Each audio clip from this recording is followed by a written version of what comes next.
interesting here. I weren't going to start with Chelsea, but there's some breaking news, so we may as well do it.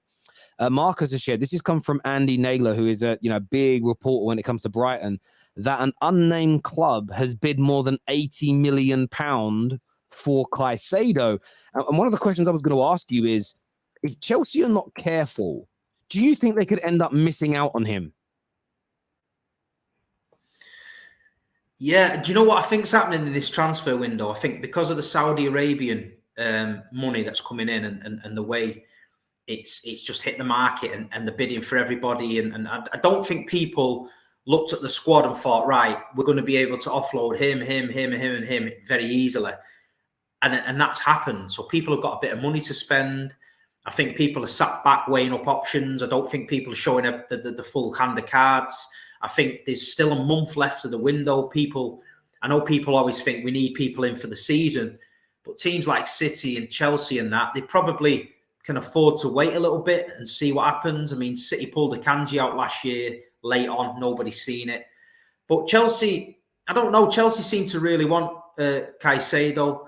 If somebody else is coming in sniffing now, is this one of them where it's a bit of a blag to get Chelsea to panic and snatch the deal? We've seen that before. Oh, these are bid, and you don't know, do you? So I don't know. I think if Chelsea want him, they'll get him. He obviously wants to go to Chelsea, I think. But I think there's going to be some big moves late in the window. I think one big move will set a bit of a domino effect off, and I think you'll see a lot of business late in this window, in my opinion. No, listen, I think you could be absolutely right. I think Chelsea is still the number one contenders. It all depends who this unnamed club is. For instance, if it was you lot, if it was Man City, that changes the scenario for Chelsea. I think if it's Man United, if it was Liverpool, I know they've been ruled out for a lot of the summer. If it was, it won't be Real Madrid, but if it was Barcelona, Bayern Munich, I think that changes things for Chelsea because they are giant clubs as well. Most of them are in better positions right now than Chelsea. And that is what they need to be careful of. If it's Newcastle, it won't be, but I'm just naming them as an example, or Aston Villa or Tottenham. I don't think Chelsea have anything to worry about per se, but I said this to Arsenal fans when you guys got involved, and we know the bid has been rejected as well. That's also been confirmed. If they bid more than 80 million, that puts a bit more pressure on Chelsea in terms of if they're rejecting bids of over 80, you're definitely not getting in for 80 million pounds. It's going to be 90, 95 million. But it's such could just be a bit of PR, man. It could just be a bit of PR just to get Chelsea's probably not replied for a couple of days, and Brighton's thought, you know what, let's put this out there and wake them up a little bit and get this deal, because they can't do anything without the money anyway. So they want it resolving. So True. Yeah, could be a bit of a blag. Mate, listen, it could absolutely could be public negotiations. We've seen it many, many times before. But yeah, look, I just think they need to go and get this done now, and not so much. They just need to start the season well. Chelsea, they have to. That's a necessity. But it is difficult because I suppose it is and it isn't. Chelsea have just paid they've actually paid over the odds for players like Enzo just to get better payment terms. I think when you've behaved the way they have done for 12 months, clubs are always going to try and hold you out. Plus, Brighton are trying to grow as a football club. They know they can't hold on to all of their stars at this moment in time. They can't afford them. Think about all the good players that have left them in the last 2 years. They couldn't afford to pay them all the salary that the clubs that have purchased them have. They simply don't have. Their income's only about 148 million a year, which, to put that into perspective, our club's wage bills are higher than that. So they can't afford to pay these guys 200 or 300 grand a week each to stay, if not, maybe a little bit less. So they have to sell people. But at the same time, I quite like seeing what Brighton are doing, where they're saying, look, you're either going to pay us big money so we can keep reinvesting and we can keep growing as a club, or our players are not leaving. And I do think Caicedo probably regrets that deal now that he signed in January. I know it was for extra money, but if he wouldn't have signed it, he'd be gone by now, pretty simplistically. It was only on about 3 or 4 grand a week. It would have been really cheap for Chelsea to buy him out his contract. Just buy him out. And then he walks away. It's crazy. People have got to learn to not sign these new deals. Just look at Harry Kane, who's sat there stagnating at Tottenham because that stupid deal that he signed. It's crazy to me. It's crazy. David here just says Caicedo. Thanks for that, bro. It just says Caicedo. Enzo 120 million, but they paid above the asking price or the buyout clause so they could pay it in installments. Samuel agrees with you. He says it's just a PR stunt. Is what Samuel says here. It could be, very much could be, my bro. Very much could be. JJ says, Steve, your deluded City ain't winning no title this year. Your team is on the way down, sunshine. It's what JJ said. I don't even know where that's come from. Staying with Chelsea, so you can go from club to club. Or what do you make of the links to Vlahovic as a replacement for Lukaku? The Lukaku situation for me doesn't get spoke about enough. If Man United or Arsenal or City had bought a striker for 100 million, then loaned him back out and just let him, he's rotting away over there, and nobody seems to be mentioning it. So I don't know. It's bad business for them. They need him off the books. He don't want to play for Chelsea. Apparently, he don't want to play for Juventus because some Inter fan pulled him and said, "Don't ever say Forza Juventus." And he said, "I don't think it's going to happen." I've seen this guy filming him and saying that. I think Lukaku's in no man's land. He seems to have one good season, get himself back to the top, and people think, you know what? Let's get Lukaku. And then he has another couple of stinkers. So I don't know. Chelsea, I mean, I looked at Chelsea pre-season and you don't know what Chelsea's going to turn up. It's certain games, he was playing football, Mudryk linking up with Jackson, little 1-2s, goals and stuff. They looked all right. And then in some games, they just looked a bit disjointed. But I don't know. Pochettino's first season, he's inherited a lot of great names and a lot of, on paper, good players. But it's whether them players, A, want to play for him, B, he can get the best out of them. He's going to have a season or two to get himself, get Chelsea how he wants to play, I think. So, but Vlahovic is a good player. I think he suits the Premier League. I think Lukaku, that boat sailed. I think if they can get rid of him and bring in someone like Vlahovic, I think that's good business for Chelsea. But the way the market is at the minute, I just don't see it, because I think Chelsea's not going to want to take a big hit on him. They're talking about giving him Vlahovic money.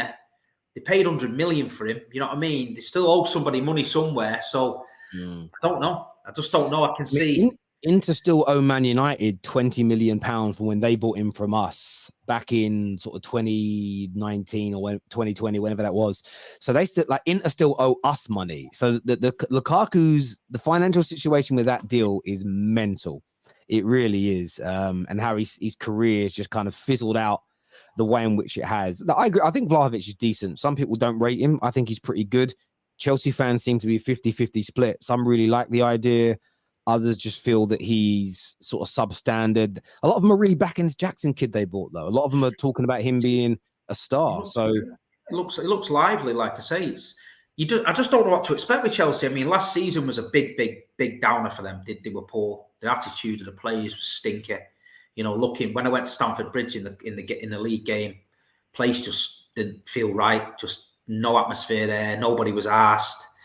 And the players just look crap, you know what I mean? He just didn't want to be there. So I think he's got a big job on his hands. Good luck to him, you know what I mean? Let him do it. I didn't think they could clear a lot of that shit out of Chelsea as quick as they done. Saudi Arabia came along at the right time for a lot of teams, let me tell you that. Mate,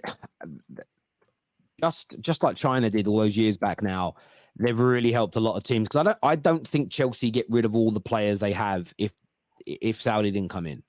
I just don't believe it. They'd have a few more there, done them a big favor. They've helped a lot of teams out. They've helped get a lot of people away who would have probably just stayed around and hung around a little bit. Newcastle were never going to get 35 million from any European or English club for St. Maximin. He's entertainment. He's blockbuster when he dribbles, but he's a bang average football player. Bang average. Yeah. He doesn't create. He doesn't score. And for an attacker, anyone with a disciplined system. Who says, right, you're a right winger, left winger, but when you haven't got the ball, you've got to drop in and do this. No chance. All he's about is get the ball last 20 minutes when you're knackered and steamroll at you. Like a Adama Traore, exactly the same.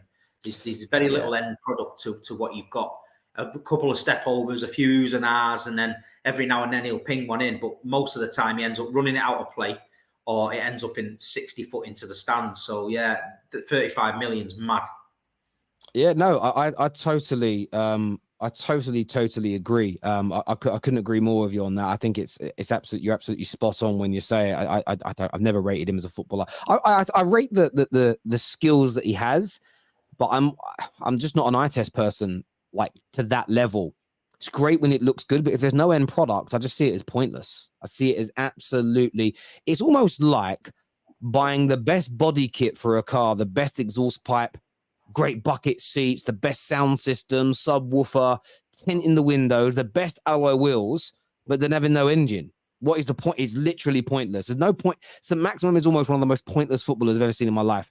All the gear, but no idea when it comes to creating and scoring. And for me, that's the most important element there. But yeah, look, Chelsea, Vlahovic should be important for them to try and get that done. Viewers, let us know what you think below. There's a comment that came in earlier actually that says, I watch your videos all the time. I'm a Chelsea fan. Please, do you think Moises Caicedo deal is going to get done before the season starts? Do you reckon it will, Steve? I don't know. Maybe. I just think things are taking the time. I think there's a lot of clubs who are conscious about FFP. There's a couple riding a bit of a wave, trying to offload people. I know fans are getting patient. You want deals and that, but it's changed now. The landscape of the transfers change. You know, people think Man City turn up, throw a briefcase full of 80 million on the table, and then get Guardiola and take him out the back door, put him on a plane and fly him back to Manchester, and that's it. It don't work like that. You know what I mean? There's a lot of things going on behind the scenes. There's image rights, deals. They've got to get a replacement in, and then there's win bonuses. If they win a trophy, can they get this? So there's loads going on, man. But, you know, I don't know. I think people just got to be patient. I think by second week in the season, I think everyone will be settled.